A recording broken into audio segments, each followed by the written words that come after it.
Take my bride, let's go for a ride in my newfangled automobile. Just where we will go, nobody knows, but it's sure a great way to feel. Behind the wheel of the speed meter steel, it's my newfangled automobile. Hello and welcome to Vintage Car History. I'm Wild Bill. A car, by its modern definition, is a personal passenger vehicle with either an engine or a motor or even both providing the motive power. Yet a lot of the new vehicles that are offered at various dealerships aren't called cars anymore. Now they're crossovers, SUVs, and the like. Though the terms may have become somewhat vague today, what a vehicle was called in early automotive history said much about what it actually was. And two terms came about in the late 19th century to describe something that could be found on a road but was not a car.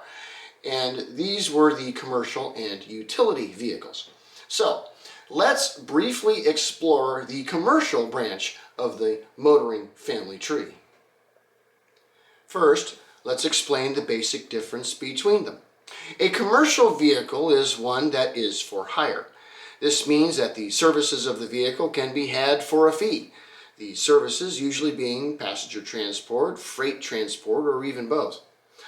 Often, such vehicles will be hired with a driver or operator, and sometimes just the vehicle itself is procured. Taxis, buses, trolleys, big trucks or lorries, rental car fleets, and even Uber drivers are examples of commercial vehicles. Utility vehicles are designed or heavily modified to complete a specific task that is not for hire.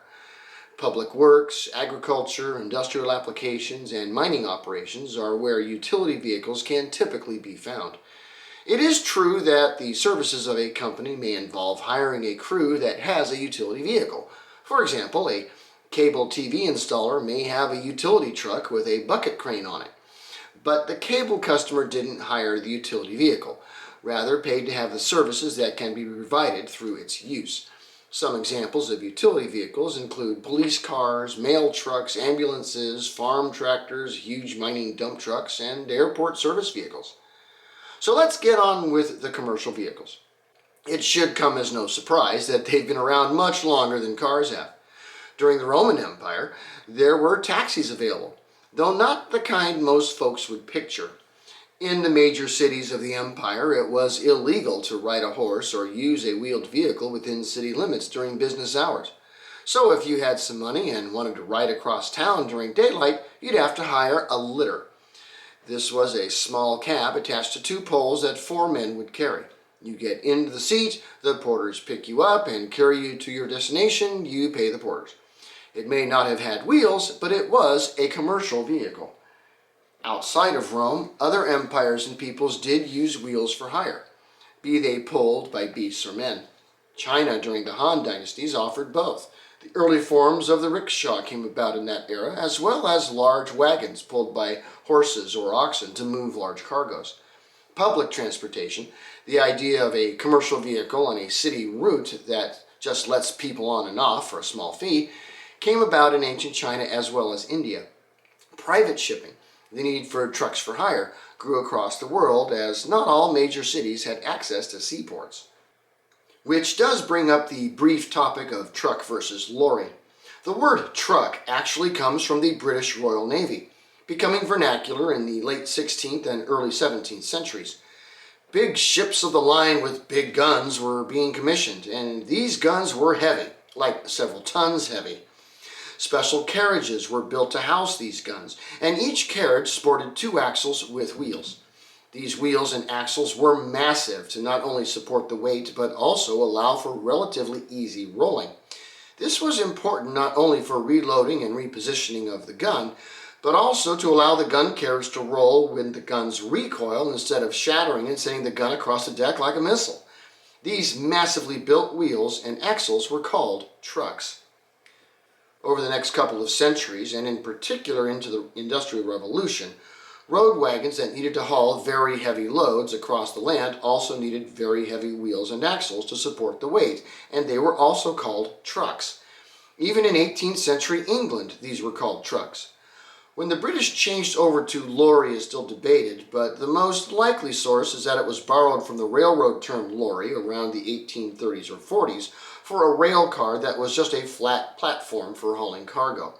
When motor vehicles came about, the Brits coined them as motor lorries, while Americans and others called them motor trucks, and both parties dropped the motor part of the term by the 1930s. Once we get into the 19th century, commercial vehicles, steam-powered for most of the era, popped up all over Europe. Richard Trevithick publicly demonstrated his puffing devil in 1802, and though he did not continue in road vehicle endeavors himself, others pressed on, and by 1820, new steam vehicles were plying the roads. Most of these early steam vehicles were for hire as buses on routes, yet others were trucks for hire carrying heavy cargo.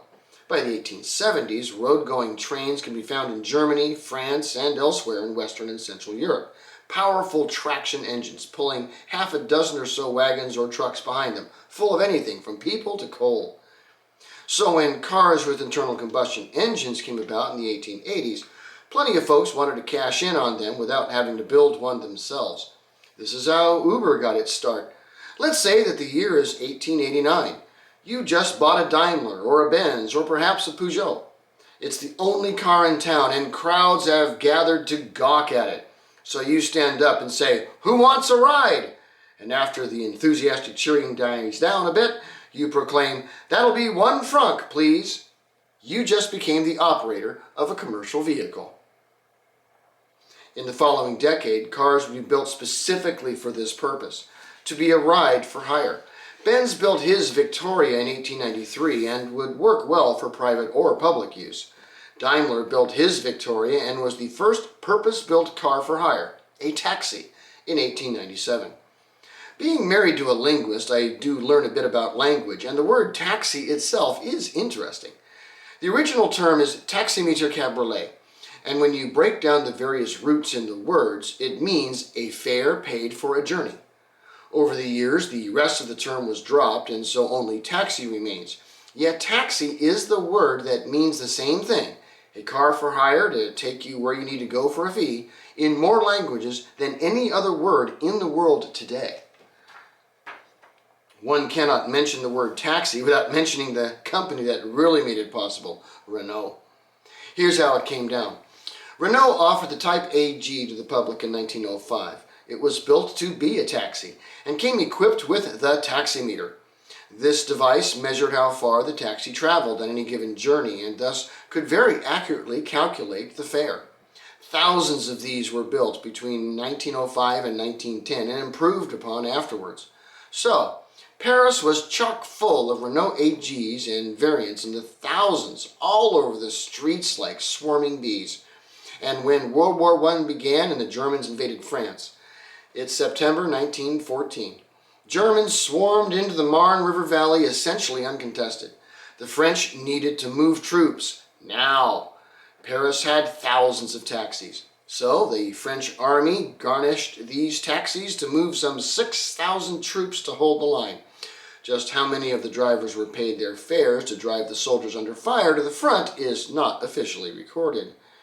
Keep in mind that even by the days of Renault's AG, they weren't the only ones about.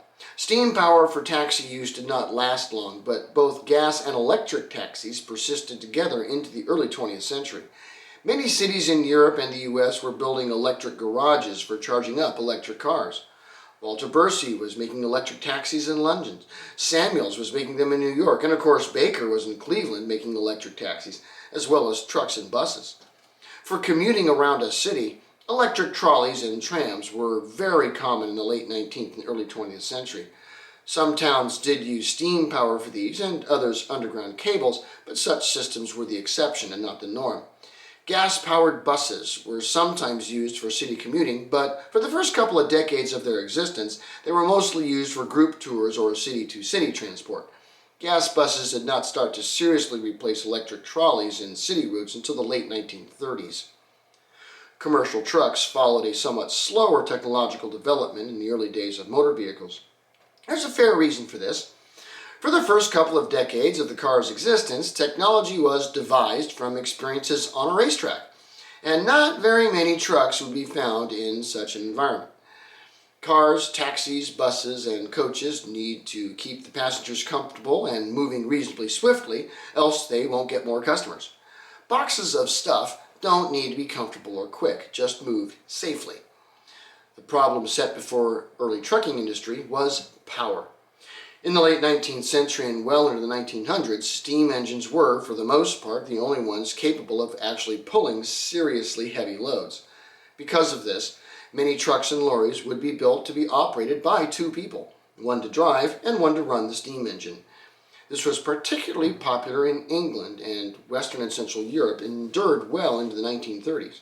To this day, festivals are held across the pond to celebrate this era of steam-powered hauling vehicles. For internal combustion engine vehicles to gain some traction, they would need to get more powerful. But not necessarily. The earliest gas-powered trucks were light trucks, pickup trucks. They were used for light deliveries across town, either as part of a service provided by a company or as for-hire couriers. La Van Bon Train is a good example. First appearing in 1900, these very light cars served well when converted into a small truck. Winton also converted some of his first cars into trucks for light deliveries, and of course Henry Ford offered a light truck chassis on his Model T. Now for a box truck, all that was needed was to strip down a bus chassis and replace the body with a cargo bay, be it a flatbed, stake bed, commonly used for hauling coal, or a van body. Companies that made buses found that by making the chassis with truck axles and stronger suspension, they could simplify everything else and thus make them for less money, most famously done by the manufacturer Mack in the first decade of the 20th century. Another company that made these kinds of trucks was Autocar. They started out as a car maker in Pennsylvania in 1899, but began to make trucks over the next few years and were exclusively truck makers by 1911. Most of their early trucks were of the straight-body two-axle type and powered with a gas engine. They were rated by their carrying capacity by weight, 2-ton, 3-ton, 4-ton, etc., and were very popular. In the 1930s, they merged with the White Truck Company, which in turn merged with the Freightliner Company some 30 years later. So it would be technically correct to say that Freightliner is the longest standing manufacturer of motor vehicles that currently exists in the United States. Heavy hauling trucks had, of course, been around as steam lorries since the mid-1800s, and horse-drawn even before that. Truck axles are, by design, very stout, but many loads are so heavy that they need multiple axles to support their weight. Rigid axles, all bolted onto a single chassis, become more difficult to steer the longer the chassis is. This is where the invention of the fifth wheel axle in the early 19th century revolutionized heavy hauling. A fifth wheel is an additional axle placed vertically above a truck axle. A solid wheel, or perhaps a kind of roundish steel pad is a better description, is mounted to the top of the truck axle and a large pin is inserted into the center of the wheel. This allows the truck to haul a trailer that can swivel at that point and as a result can actually turn and maneuver more freely even with additional truck axles. These types of fifth wheel axles, they were called that in England due to them being the fifth wheel and otherwise horse-drawn four-wheeled wagon, had been in use for decades before the advent of the big rig. Unsurprisingly, it was in England that in 1898 the Thornycroft Steam Carriage and Van Company became the first to build a big rig, a steam-powered tractor and trailer connected by a fifth wheel. And yes, to this day, a big commercial truck with a fifth wheel is technically called a tractor. By 1910, gas engines, especially diesel ones, were becoming powerful enough to compete with the steam tractors. Companies like Benz, Daimler, Vauxhall, and Peugeot began to build big rigs, tractors and trailers, articulated lorries, whatever term used. These trucks could carry heavy loads safely along the roads, being able to make the turns and having the strength to get up the hills, though slowly. After the Great War, diesel engines began to seriously replace the steam engines of old, and by 1940 steam power had finally gone extinct on the roads of the world, only to be seen again in the nostalgic rallies and festivals. Commercial vehicles have been around for a long time, and in today's world, all you need is a cell phone, a few apps, and voila! You've got a commercial vehicle. Yet in the early days of the car, all you needed was a crowd gawking and your new machine, and voila, you're in business. Making money with a motor car was inevitable, and it was just as inevitable that the manufacturers would comply with this basic need and build the vehicles designed to make money. Thanks for watching Vintage Car History, and we'll see you next week. Peace.